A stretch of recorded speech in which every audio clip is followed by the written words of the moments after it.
शादी से घर बनता भी है और बिगड़ता भी है। हर कोई सपना देखता है एक सुखद जिंदगी का, लेकिन क्या होगा जब आपकी जिंदगी बन जाए एक दुख भरी कहानी। एक ऐसी ही कहानी जिसमें भरोसा टूट जाए और रिश्ते सिर्फ नाम के रह जाएं। मीनू बेटा, तुम्हारे जाने के बाद ये घर बहुत सूना सूना लगता है। पापा, मैं भी आपसे दूर नहीं रह सकती। पापा जी, वो घर मीनू का ही है। जब भी मन करे आ जाए। पर पापा जी, अभी हमें घर जाना है। अरे दामाद जी, अब तो हम आपको तभी छोड़ेंगे जब आप हमें खातिरदारी का मौका देंगे। ठीक है पापा जी। अभी मीनू चुपके से अपनी गार्डन एरिया में जाती है और यहाँ उसका बॉयफ्रेंड उसका वेट कर रहा होता है। देखा, मैंने कहा था ना, शादी के बाद तुमसे मिलने आऊंगी। मैंने अपना वादा पूरा किया। ये रही मेरी गुड बाय किस। गुड बाय क्यों? तुमको मेरे प्यार की अहमियत नहीं है ना? अगर तुम मुझसे शादी करती, मैं तुम्हारे लिए चांद तारे तोड़ के ले आता। अपनी औकात देखी है तूने? खुद के पास खाने को लाले पड़े हैं, मुझसे शादी करेगा? तेरा बाप और तेरा पति दोनों घर के अंदर है। चाहूं तो 2 मिनट में तेरा भांडा फोड़ सकता हूँ। अच्छा, मेरे पापा से मिलना है तुमको? मैं ही मिलवा देती हूँ। पापा पापा, छोड़ मुझे कमीने। क्या हुआ बेटी? मैं यहाँ कपड़े सुखाने आई थी और ये पीछे से आकर यहाँ झूठ बोल रहा है। इसी ने मुझे यहाँ बुलाया है। अभी बताता हूँ तुझे शरीफ घराने की लड़की को बदनाम करने का अंजाम। मीनू का पिता गली के लफंगों को जमकर मारता है। ये सब ब्रजेश से देखा नहीं जाता और वह उसे बचाता है। अरे दामाद जी तो एकदम देवता आदमी हैं। जिसने इसकी पत्नी को छेड़ा उसको उसके लिए दवाई लिख रहे हैं।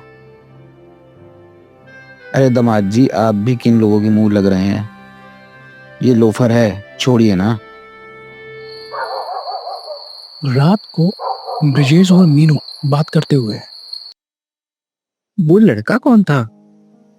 गली का एक लोफर पहले भी कई बार मुझे तंग कर चुका है, पर तब मैंने कुछ नहीं कहा।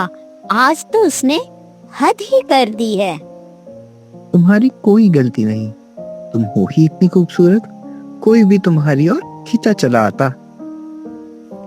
आप बिना कैसी कैसी बातें करते हैं। हमें लेट हो रहा है सोने में और आपको भी क्लिनिक भी जाना है। चलिए सो जाइए। Good night, love you.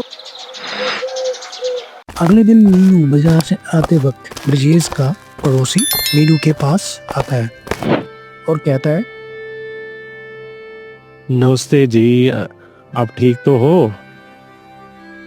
हाँ हाँ, मैं बिल्कुल ठीक हूँ। लाइए, मैं आपको घर छोड़ देता हूँ। अरे नहीं, हम कर लेंगे। हमारा घर तो बिल्कुल पास ही में है। एक्सक्यूज मी, आप डॉक्टर साहब की वाइफ है ना? जी हाँ। वैसे डॉक्टर साहब बहुत लकी हैं, उन्हें आपकी जैसी वाइफ मिली। सब लोग यही कहते हैं। नहीं, सच कह रहा हूँ। और अगर किसी दिन ऐसी लड़की मिल भी गई तो सबसे पहले आपको ही फोन करूँगा। ठीक है, हम तुम्हारे फोन का इंतजार करेंगे। ओह हेलो, और नंबर तो देते जाओ, कॉल कैसे करूँगा?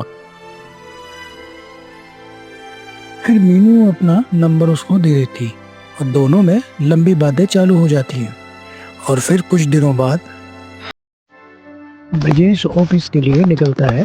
पीछे से मीनू विकास को घर पर बुला लेती है और तभी किसी काम से ब्रजेश अपना घर वापस आ जाता है अपनी एक इम्पोर्टेंट फाइल लेने।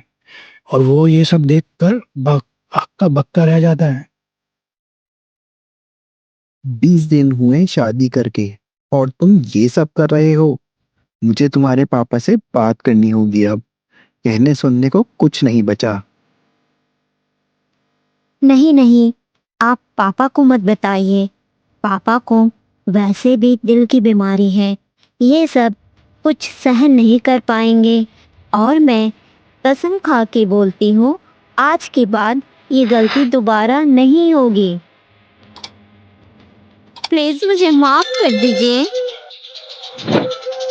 अगले दिन डाइनिंग टेबल पर खाना खाते वक्त एकदम से मीनू का बाप आ जाता है। अरे पापा जी, आप। जी पापा, अच्छा हुआ आप आ गए। मैं कुछ भी करूं, इस आदमी को कुछ भी अच्छा नहीं लगता है। कभी सब्जी में नमक कम है तो कभी मिर्ची ज्यादा है। पापा, जब मैं इससे माफी मांगती हूँ तो ये देखिए। और मीनू अपनी झपकम के निशान दिखाती है। पापा, ये देखिए। पापा, ये आदमी मुझे मारता है। क्या बकवास कर रही हो तुम? बाबूजी, ये बिल्कुल सफेद झूठ बोल रही है। मैं कल ही आपको फोन करने वाला था। मैंने कल इसे एक लफंगी लड़की के साथ रंगीन हाथ पकड़ा। ये सुनते ही मीनू के बाप ने जोर के विजय को एक थप्पड़ मारा। तुम्हारी हिम्मत कैसे हुई मेरी बेटी पर इतना घटिया इल्जाम लगाने की? इकलौती बेटी है मेरी, जान बसती है उसमें मेरी। तुमने उस पर हाथ कैसे उठाया? तुमने अपने पापा से झूठ क्यों बोला? आज नहीं तो कल पापा को ये सब पता चलना ही था, तो ये सब तो होना ही था। तुमने देख लिया ना मैं क्या क्या कर सकती हूँ। तो अब ये अपनी जुबान बंद ही रखना। मैं तुम्हारी धमकियों से डरता नहीं, समझी तुम? ज्यादा उड़ने की कोशिश मत करना, वरना दहेज और मार पिटाई के इतने केस तुझ पे लगवाऊंगी कि बाकी की जिंदगी तेरी जेल में निकलेगी। रात में मीनू को उल्टी आती है। वो घबरा जाती है। अगले दिन मीनू मेडिकल स्टोर पे जाती है। घर जाती ही मीनू देखती है कि वो प्रेग्नेंट है। वो डर के विकास को कॉल करती है। हेलो विकास, बहुत बड़ी प्रॉब्लम हो गई है यार। मैं पेट से हूँ। क्या सच में?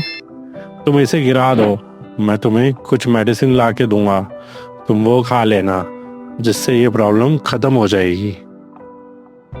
ठीक है। कुछ दिनों बाद मीनू की तबीयत खराब हो जाती है। उसके ज्यादा अबॉर्शन पिल्स लेने के कारण उसे हॉस्पिटल में एडमिट करना पड़ता है। मीनू, क्या हुआ तुम्हें? ब्रिजेश मीनू का टेस्ट करता है और फिर देखता है कि वो 3 महीने से प्रेग्नेंट है। वो बहुत हैरान हो जाता है और कहता है, क्या है ये? हमारी शादी को 1 महीना हुआ है और तुम 3 महीने से प्रेग्नेंट हो? इतना गिर सकती हो तुम? तुम्हें जरा सी भी शर्म नहीं है? अगर तुम्हारे द्वारा किसी को भी इस बात की भनक लगी ना, तो पता है ना मैं क्या करूंगी। इसी में चुपचाप से जो करना है वो कर। मुझे ज्यादा लेक्चर मत दे, वरना सारी उम्र जेल में कटेगी। सिस्टर, जल्दी से ऑपरेशन थिएटर में शिफ्ट करो। उसके बाद ब्रिजेश ऑपरेशन थिएटर से बाहर आता है और कहता है, आई एम सॉरी, दोनों में से सिर्फ एक ही को बचा पाया।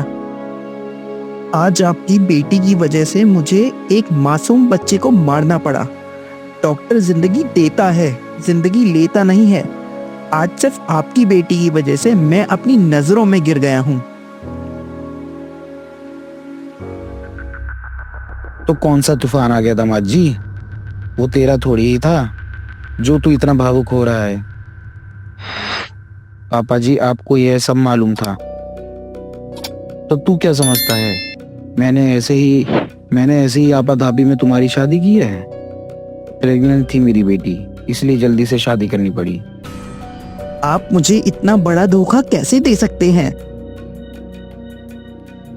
तुम्हें लगता होगा कि कैसे मुझसे छुटकारा पाया जाए या फिर मेरे पापा को मेरी सच्चाई बता दी जाए।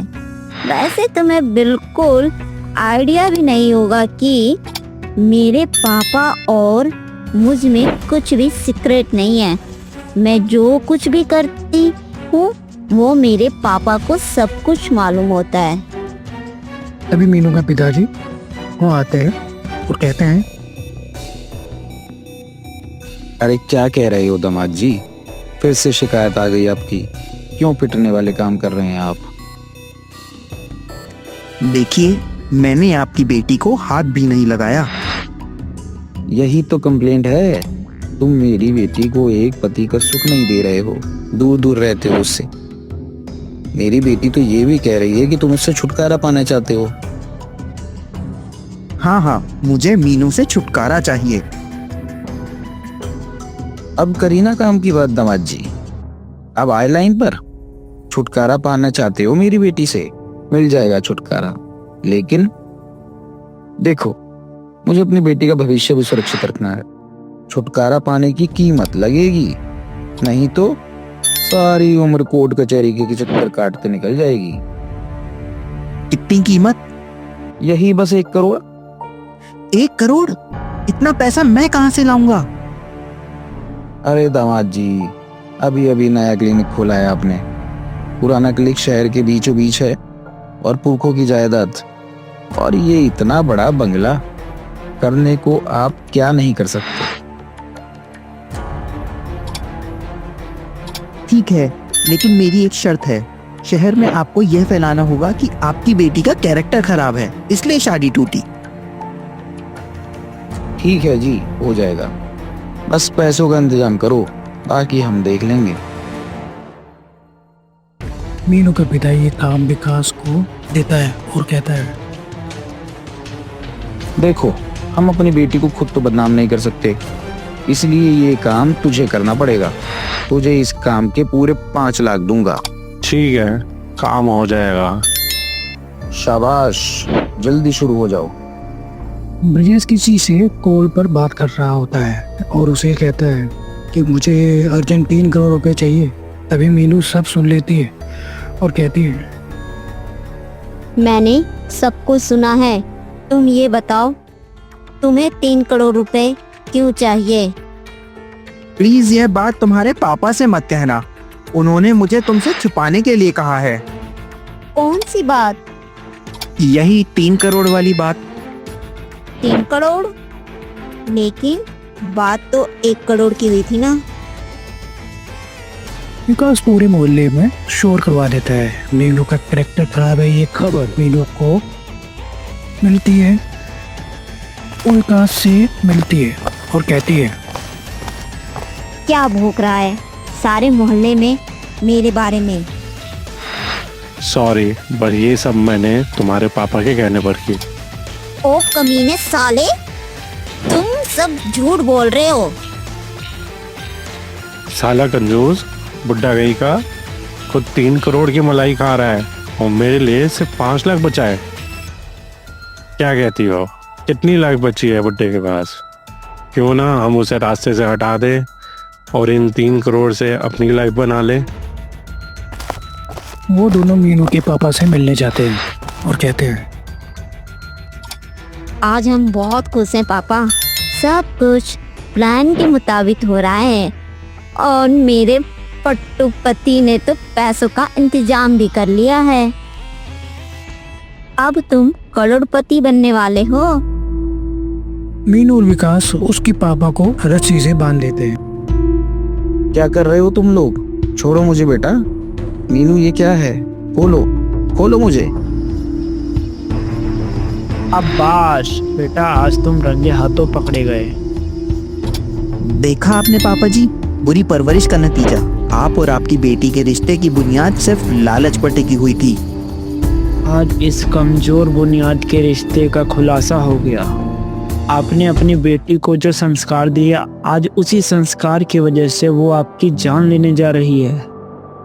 गलत सीख रिश्तों को बदसूरत भी बनाती है और उन्हें कानून का मुजरिम भी। तारीफ करनी होगी रोहित की, जिसने अपनी होशियारी और कानून की मदद से ऐसे अपराधी को जेल में पहुंचाया।